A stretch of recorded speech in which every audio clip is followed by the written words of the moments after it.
Alam niyo, kapag baguhan ka palang na vlogger, ang unang baser mo dyan, yung mga kapatid mo, mga kamag-anak mo, mga kaibigan mo, kapitbahay mo.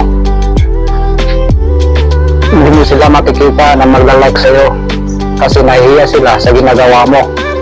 Sabihin, ano ba ito siya mo? Nababaliw na, nagsasalitang mag-isa. Pero pag dumating yung time na sumikat ka na at kilalang kilala ka na at marami kang barya, sila pa mismo ang magsasabi sa mga tropa nila. Kahit hindi tinatanong, sasabihin nila, ay kamag-anak ko yan, kapatid ko yan, kaibigan ko yan, tropa ko yan. Tapos sasabihin pa sa'yo, ang libre naman dyan ng ice cream mo, gago, uy, lost. Sadya kang kita dyan. Baro rin na lang kita. Noong una, ang lakas mga pangbas. Pinagtatawanan ka. Pinapahiya ka.